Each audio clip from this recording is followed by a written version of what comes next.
ते काय ते कुठला मिसिंग लिंक वरती म्हणे ते काय ते काय कोसळला, खांब कोसळला आणि पाणी सगळीकडनं येतंय, त्याचं म्हणे राजकारण करू नका. अरे वा, त्याच्यावर बोललं की राजकारण. मग इतकी वर्ष आपण काय करत होतात?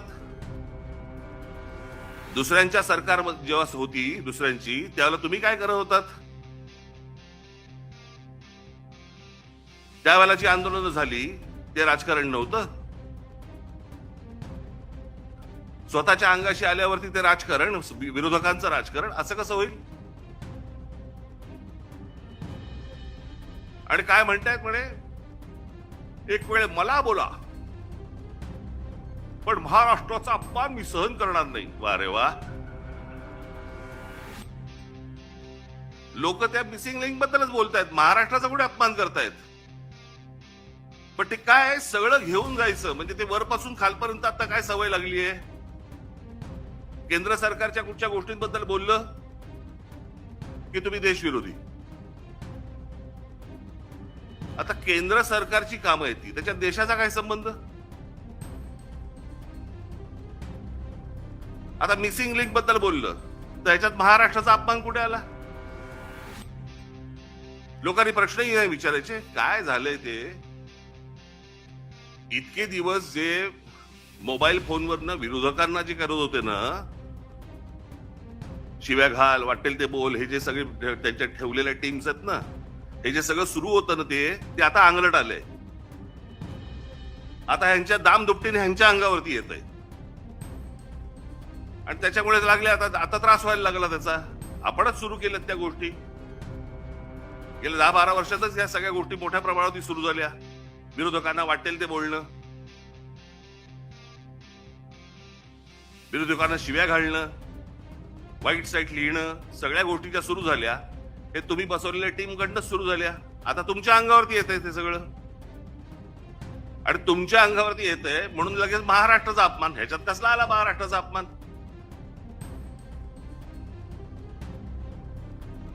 राम मंदिराच्या चोरीबद्दल बोललो की म्हणे धर्माचा अपमान. अरे चोरी आहे ना ती, ह्याच्यात धर्म कुठे आला?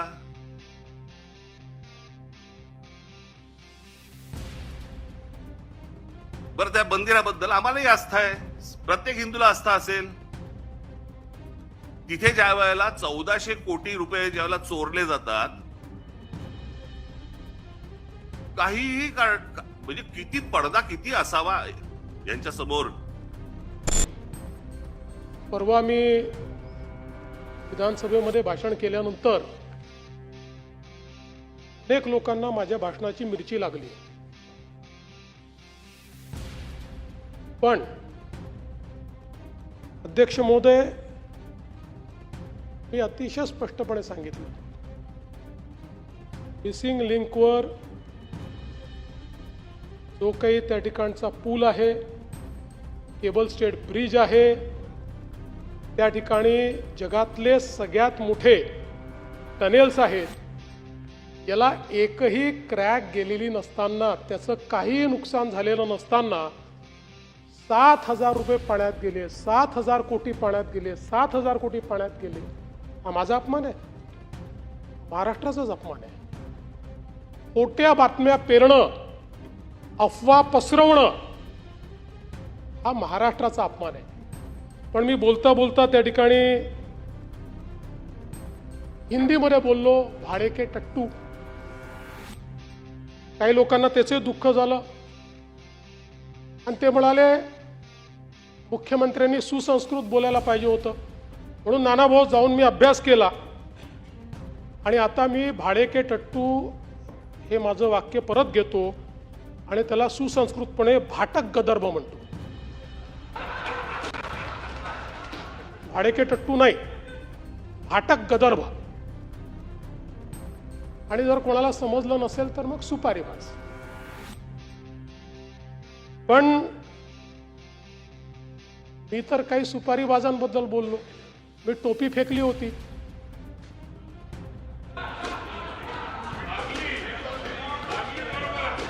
अनेकांना का लागली मला समजलंच नाही.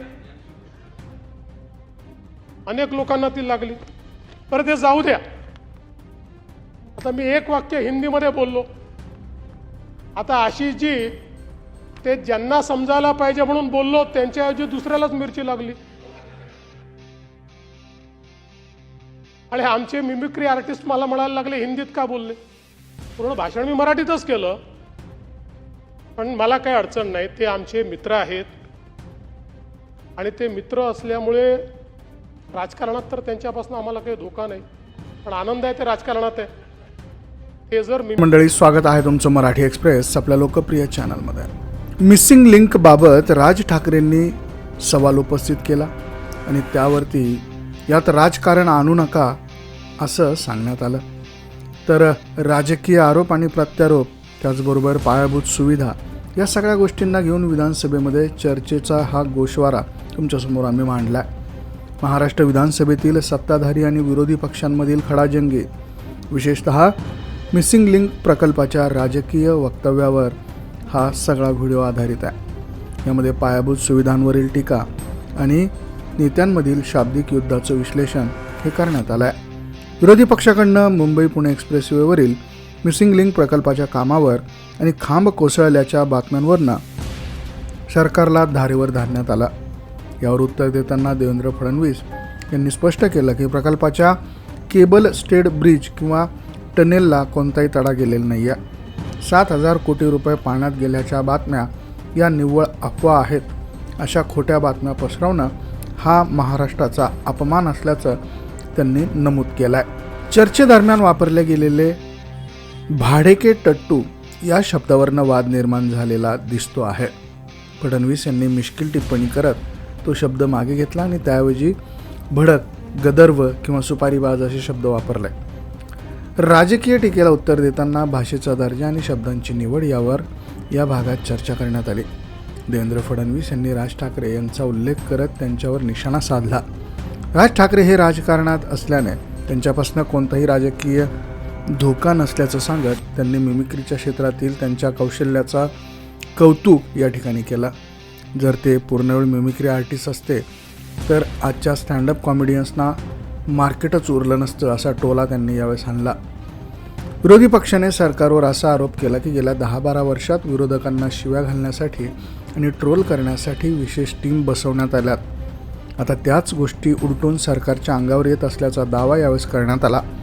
तसेच राम मंदिर निधी किंवा केंद्र सरकारच्या कामांवर प्रश्न विचारल्यास त्याला देशविरोधी ठरवण्याच्या प्रवृत्तीवरही टीका करण्यात आली.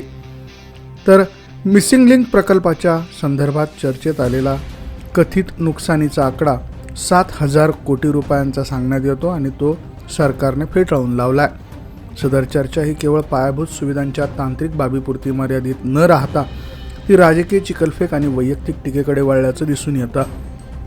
सरकारने प्रकल्पाची बाजू भक्कमपणे मांडली असली तरी विरोधकांनी भाषेचा दर्जा आणि सोशल मीडियावरील ट्रोलिंगच्या मुद्द्यावरनं सरकारला घेरण्याचा हा प्रयत्न केलेला आहे.